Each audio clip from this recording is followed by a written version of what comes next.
بسم اللہ الرحمن الرحیم۔ السلام علیکم دوستو، دنیا بھر کی خبروں میں آج آپ سنیں گے، لیکن اس سے پہلے اگر ہو سکے تو لائک اور سبسکرائب کا بٹن ضرور دبا لیں۔ شکریہ۔ امریکہ نے قطر کو خبردار کرتے ہوئے کہا ہے کہ حماس جنگ بندی مسترد کرتا ہے تو اسے ملک بدر کر دیا جائے۔ اینٹونی بلنکن نے غزہ میں جنگ بندی اور قیدیوں کی رہائی کے لیے مذاکرات کی طوالت پر امریکی بے صبری کا یہ پیغام دوستوں قطری وزیر اعظم کو پہنچا دیا۔ امریکی میڈیا کا کہنا ہے کہ امریکہ نے قطر کو یہ پیغام پہنچا دیا ہے کہ اگر حماس معاہدے پر راضی نہیں ہوتا تو قطر میں اس کا سیاسی آفس بند کر کے انہیں ملک بدر کر دیا جائے۔ امریکی وزیر خارجہ اینٹونی بلنکن کا کہنا ہے کہ ہم جنگ بندی اور اسرائیلی قیدیوں کی رہائی کے لیے پرعزم ہیں، تاہم اس کے یہ مقصد کے حصول میں واحد رکاوٹ حماس ہے۔ ان کا کہنا تھا کہ یہی وقت ہے، ہم نے تجویز ٹیبل کر دی ہے، اس میں کوئی تاخیر یا کوئی بہانہ قابل قبول نہیں ہوگا۔ قطر نے دوستو امریکہ کی درخواست پر حماس کو میزبانی کی پیشکش کی تھی تاکہ حماس کی قیادت سے رابطوں کا ایک چینل موجود رہے، تاہم گزشتہ چند مہینوں سے اسرائیلی قیدیوں کی بازیابی میں ناکامی کے بعد امریکی بے چینی اور بے صبری میں اضافہ ہو رہا ہے۔ قطری حکومت نے حماس کے سیاسی ونگ کے سربراہ اسماعیل ہنیہ سمیت حماس کے عہدیداروں کو اپنے لیے متبادل انتظامات کے لیے تیار رہنے کا مشورہ دے دیا ہے۔ ماہرین کا خیال ہے کہ قطر میں حماس کے دفتر کی بندش اور ان کی ملک بدری سے غزہ جنگ کا معاملہ مزید خراب ہو سکتا ہے، کیونکہ اس کے بعد حماس کی قیادت سے بات چیت یا مذاکرات کے لیے کوئی دوسرا راستہ یا چینل نہیں بچے گا۔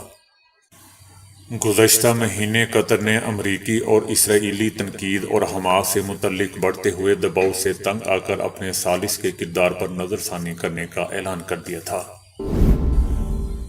بھارتی وزیر اعظم نریندر مودی کا کہنا ہے کہ وہ آئین کو نقصان نہیں پہنچنے دیں گے، پسماندہ لوگوں اور دلتوں کو ریزرویشن کسی بھی حال میں چھیننے نہیں دیا جائے گا۔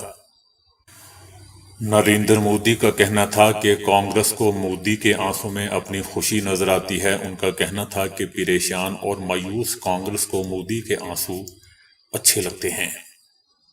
ان کا کہنا تھا کہ دیکھنے والے میرے آنسو کا درد نہیں جانتے، یہ آنسو وہی سمجھ سکتا ہے جس نے غریبی دیکھی ہو، جس نے پریشانی میں زندگی گزاری ہو۔ مودی نے کہا کہ عہدہ، وقار، خوشی اور خوشحالی سے دور ہوں، میں غریبی کی زندگی گزار کر یہاں آیا ہوں۔ عمران خان نے کہا ہے کہ 3 جماعتوں کے سوا سب سے بات کریں گے۔ عمران خان کا کہنا تھا کہ بات چیت مخالفین سے ہوتی ہے، دوستوں سے نہیں، اور ڈیل وہ کرتا ہے جسے ملک سے باہر جانا ہو یا پھر جیل اور سزا سے بچنا ہو۔ ہم 18 ماہ سے کہہ رہے ہیں کہ بات چیت کے لیے تیار ہیں، کیونکہ سیاست میں بات چیت ہوتی ہے، اور ہم 3 جماعتوں کے علاوہ سب سے بات کریں گے، جس کے لیے کمیٹی بھی تشکیل دے دی گئی ہے۔ ان کا کہنا تھا کہ کمیٹی کو صرف بات چیت کا اختیار دیا ہے اور اس میں کسی قسم کی ڈیل کا کوئی تعلق نہیں ہوگا، اور نہ ہی ان کی جیل سے باہر آنے کی کوئی خواہش ہے۔ عمران خان کا کہنا تھا کہ اب یہ مجھ پر توشہ خانہ کا چوتھا کیس بنانے جا رہے ہیں، انہیں جو بھی مقدمات بنانے ہیں وہ ایک بار ہی بنا لیں، مگر میں اپنے موقف سے پیچھے نہیں ہٹوں گا۔ برطانیہ میں بلدیاتی انتخابات کے نتائج سامنے آئے ہیں، جس کے مطابق لیبر پارٹی نے میدان مار لیا ہے، جبکہ حکمران جماعت کو بدترین شکست کا سامنا کرنا پڑ گیا۔ برطانیہ میں بلدیاتی انتخابات کے دوران لیبر پارٹی 100 حلقوں میں 1019 کونسلر کی کامیابی کے ساتھ پہلے نمبر پر آ گئی، جبکہ حکمران جماعت کنزرویٹو پارٹی کے صرف 5 حلقوں میں 463 کونسلر کامیابی حاصل کر پائے۔ دوستو، برطانیہ کی عوام رشی سناک اور ان کی ناقص پالیسیوں سے تنگ آ چکے ہیں۔ بلدیاتی انتخابات میں ناکامی کے بعد برطانیہ کے وزیر اعظم رشی سناک نے نتائج سے مایوسی کا اظہار کرتے ہوئے کہا کہ محنتی اور کام کرنے والے کونسلر کھونا افسوس کی بات ہے۔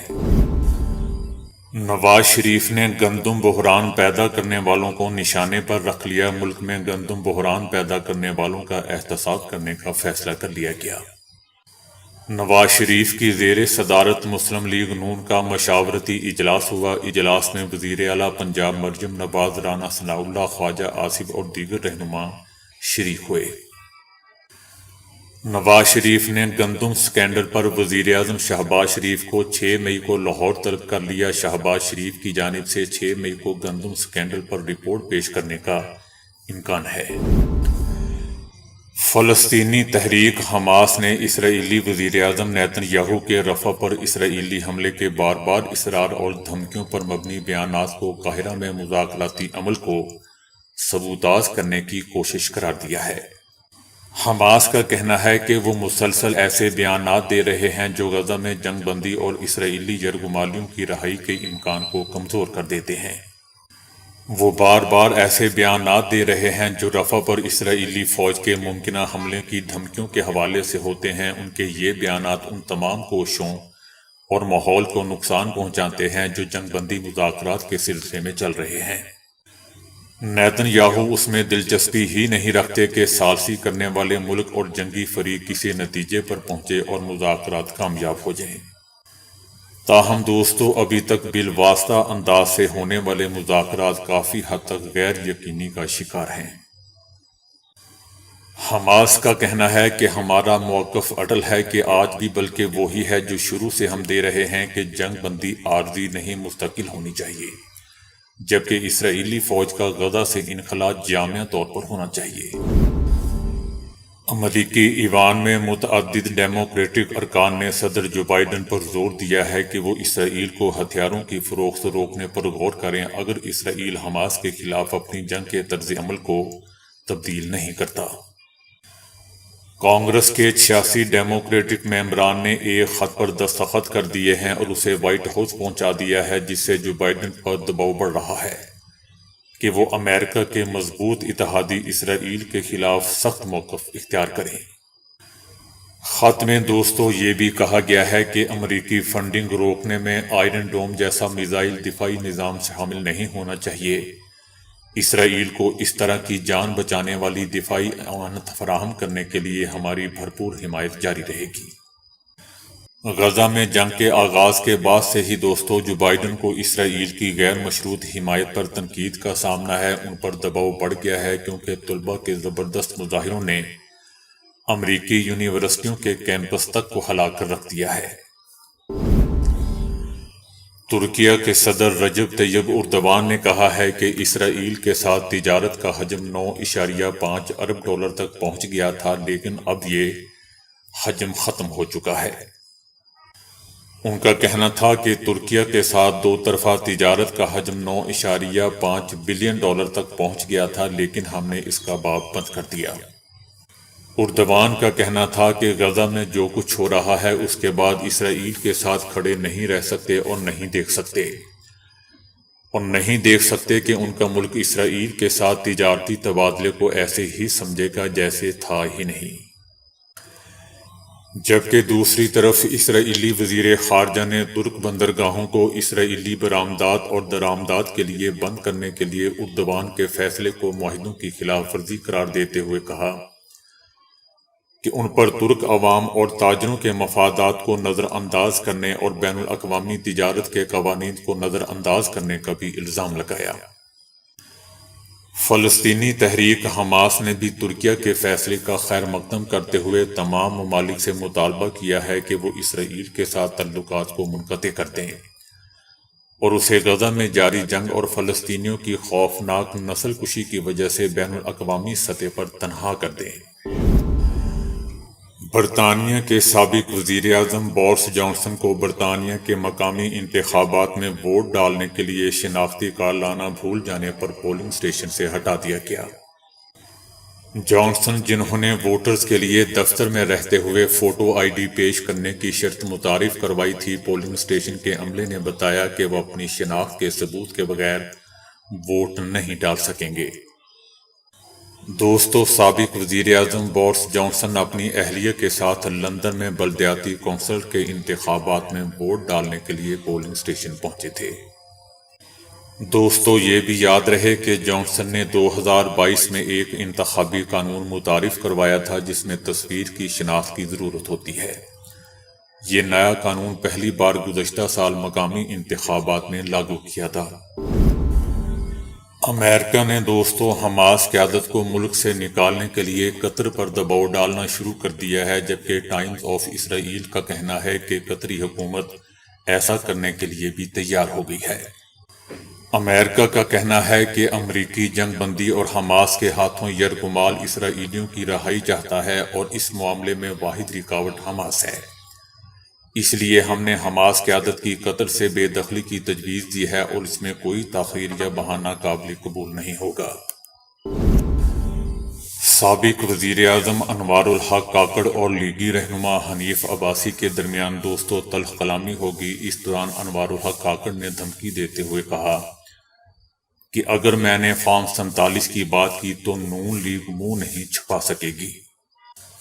انوار الحق کاکڑ اور حنیف عباسی کے مابین گندم سکینڈل میں تلخ کلامی گزشتہ شب نجی ہوٹل میں ہوئی۔ انوار الحق کاکڑ نے لیگی رہنما سے کہا کہ کیا آپ مجھے گرفتار کرنے آئے ہو؟ انوار الحق کاکڑ کا مزید کہنا تھا کہ اگر میں نے فارم 47 کی بات کی تو آپ اور نون لیگ منہ چھپاتے پھریں گے۔ دوستو یاد رہے کہ حنیف عباسی نے ایک ٹی وی شو میں گندم خریداری نہ ہونے کی ذمہ داری نگراں حکومت پر ڈال دی تھی، جو حقائق کے مطابق درست نہیں تھی۔ اقوام متحدہ نے اپنی ایک رپورٹ میں اسرائیلی بمباری سے غزہ میں تباہ ہونے والے گھروں اور انفراسٹرکچر کی بحالی کا روٹ میپ اور تخمینہ پیش کیا ہے۔ اقوام متحدہ کی رپورٹ میں انکشاف کیا گیا ہے کہ اسرائیلی بمباری سے غزہ کی حالت چاند کی سطح کی طرح تک ہو گئی ہے۔ 7 مہینوں میں 80,000 سے زائد گھر ملبے کا ڈھیر بن گئے۔ رپورٹ میں کہا گیا ہے کہ غزہ کی بلند و بالا عمارتیں اور ملیہ میٹ اور انفراسٹرکچر تباہ ہو چکا ہے، جن کی تعمیر نو کا کام آئندہ صدی تک ممکن ہو پائے گا، اور اس کا تخمینہ تقریباً $40 ارب ہے۔ غزہ کو تمام تباہ شدہ مکانات کی بحالی کے لیے تقریباً 80 سال درکار ہوں گے، جبکہ جزوی بحالی میں بھی کم از کم 16 سال درکار ہیں۔ رپورٹ میں یہ بھی کہا گیا ہے کہ غزہ میں جنگ کے بعد سے غربت کی شرح 60.7% تک جا پہنچی ہے، جو جنگ سے پہلے 38.8% تھی۔ یونیورسٹی آف واشنگٹن کے سائنسدانوں نے آواز والا ایک سپیکر بنایا ہے جو 2 فٹ دور بیٹھے شخص کے دل کی دھڑکن میں معمولی بے ترتیبی بھی شناخت کر سکتا ہے۔ اب تک ہم نے سپیکروں سے عمران خان، نواز شریف یا مودی کی تقریریں ہی سنتے رہے ہیں، لیکن اب ایک ایسا سپیکر بنا دیا گیا ہے جس کے سامنے بیٹھنے سے دل کی بے ترتیب دھڑکن یعنی اریدمیا نوٹ یا سن سکتے ہیں۔ اب کوئی بھی لرننگ ٹیکنالوجی کے ذریعے کسی بھی شخص سے جڑے بغیر کسی دل کی دھڑکن سن سکتا ہے اور اس میں کسی قسم کی ترتیب یا بے ترتیبی کو نوٹ کر سکتا ہے۔ اسی طرح ابتدائی درجے میں ہی دل کی مختلف بیماریوں کا سراغ لگایا جا سکتا ہے۔ ابتدائی آزمائش میں یہ سپیکر بہت کامیاب ثابت ہوئے ہیں۔ دل کی دھڑکن میں کمی پیشی اور بے قاعدگی کو نوٹ کرنے والا نظام ایسے مریضوں کے لیے بنایا ہے جنہیں بالخصوص گہری نگہداشت کی ضرورت ہوتی ہے۔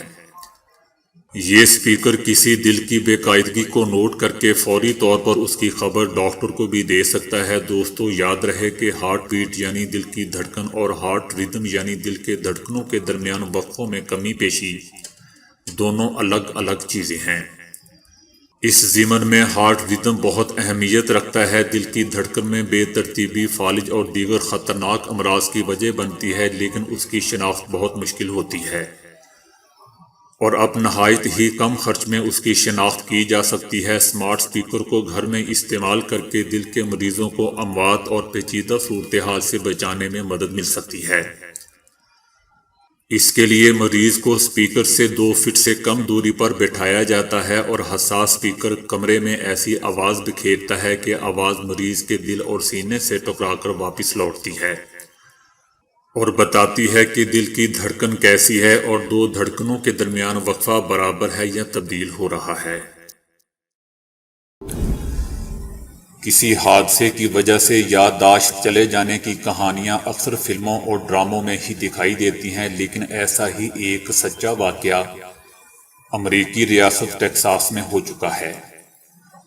جو آج کل سوشل میڈیا پر بھی خوب وائرل ہو رہا ہے۔ ڈینیل پورٹر نامی ایک 36 سالہ شخص جب پچھلے سال ایک صبح بیدار ہوا تو وہ اپنی 20 سالہ زندگی بھول چکا تھا اور خود کو اسکول میں پڑھنے والا 16 سالہ لڑکا سمجھ رہا تھا۔ اس کی یہ کیفیت آج تک برقرار ہے۔ اس کی شادی 2010 میں ہوئی تھی اور آج اس کی بیٹی 10 سال کی ہو چکی ہے۔ اس قصے کی ابتدا پچھلے سال جون میں ہوئی جب ڈینیل اپنی بیوی اور بچے کے ساتھ اپنے والدین کے گھر منتقل ہوا تھا۔ والدین کے گھر پر وہ اسی کمرے میں رہ رہا تھا جہاں وہ شادی سے پہلے اسکول کے زمانے میں رہا کرتا تھا۔ ایک صبح جب وہ اٹھا تو اپنی پچھلی 20 سالہ زندگی بھول چکا تھا اور خود کو 16 سالہ لڑکا سمجھ رہا تھا۔ ڈینیل کی بیوی رُت اس کے ساتھ ہی سو رہی تھی، جسے دیکھ کر وہ پریشان ہو گیا کہ آخر یہ کون ہے۔ اسی پریشانی میں اس نے بستر چھوڑا اور آئینے کے سامنے پہنچا تو کسی موٹے ادھیڑ عمر آدمی کا عکس دیکھ کر مزید حیران ہو گیا۔ وہ سمجھا کہ شاید اسے اغوا کر لیا گیا ہے اور وہ کمرے سے فرار ہونے کے لیے ادھر ادھر دیکھنے لگا۔ اسی دوران اس کی بیوی رُت بھی جاگ چکی تھی، جسے دیکھ کر ڈینیل خوفزدہ ہو گیا۔ بیوی کے بہت یاد دلانے پر بھی اسے کچھ یاد نہ آیا۔ تھوڑی ہی دیر میں ڈینیل کے والدین کو بھی اس بارے میں معلوم ہو گیا اور انہوں نے اپنے بیٹے کو پچھلے 20 سال میں ہونے والے واقعات یاد دلانا چاہے، مگر وہ بھی ناکام رہے۔ اسے نہ تو یہ یاد تھا کہ اس کی شادی ہو چکی ہے اور نہ ہی اپنی بیٹی یاد تھی جو اس وقت 9 سال یا 10 سال کی ہو چکی تھی۔ فوری طور پر ڈاکٹر سے معائنہ کروانے پر معلوم ہوا کہ ڈینیل کی یادداشت جا چکی ہے۔ البتہ ڈاکٹرز کا کہنا تھا کہ یہ کوئی عجیب بات نہیں ہے اور اس کی یہ یادداشت کچھ عرصے میں واپس آ جائے گی۔ پھر دن پر دن گزرتے گئے، لیکن ڈینیل کی حالت آج تک 1 سال گزر جانے کے بعد بھی ویسی کی ویسی ہی ہے۔ وہ آج بھی خود کو اسکول میں پڑھنے والا لڑکا سمجھ رہا ہے، تاہم اپنی بیوی اور بیٹی کے ساتھ اجنبیت کا 1 سال گزرنے کے بعد وہ ان سے خاصا مانوس ہو چکا ہے۔ یادداشت جانے کا یہ فلمی قسم کا واقعہ ڈاکٹروں کے لیے بھی حیران کن ہے، کیونکہ ڈینیل کی یادداشت کا ایک حصہ مکمل طور پر ختم ہو چکا ہے، لیکن ہوش سنبھالنے سے لے کر 16 سال کی عمر کو پہنچنے تک تمام یادداشت بالکل محفوظ ہیں۔ ایسا کیوں ہوا ہے؟ اس سوال کا جواب ڈاکٹرز کے پاس بھی نہیں ہے۔ البتہ ڈاکٹرز کا خیال ہے کہ شاید اس کی وجہ ڈینیل کے دماغ پر مسلسل پڑنے والا دباؤ ہے، کیونکہ پچھلے چند سال سے وہ مسلسل شدید مشکلات کا شکار رہا ہے۔ پہلے اس کی نوکری گئی اور بعد میں جمع پونجی ختم ہو گئی، لہٰذا اسے کرائے کا مکان چھوڑ کر اپنے والدین کے گھر منتقل ہونا پڑا۔ ڈاکٹرز کا خیال ہے کہ ڈینیل کے دماغ پر ان حالات کا دباؤ ناقابل برداشت ہو چکا تھا، جس کی وجہ سے اس کے ذہن نے لاشعوری طور پر 20 سال کی یادیں مکمل طور پر ختم کرنے کا فیصلہ کیا۔ البتہ یہ صرف ایک مفروضہ ہے، کیونکہ 2 دہائیوں پر پھیلی ہوئی یادیں اس طرح مکمل صاف ہو جانے کا کوئی عملی نظام میکینزم آج تک ڈاکٹرز کے علم میں نہیں ہے۔ تو دوستو، ابھی کے لیے اتنا ہی۔ ویڈیو کو لائک اور شیئر کرنے کا بہت بہت شکریہ۔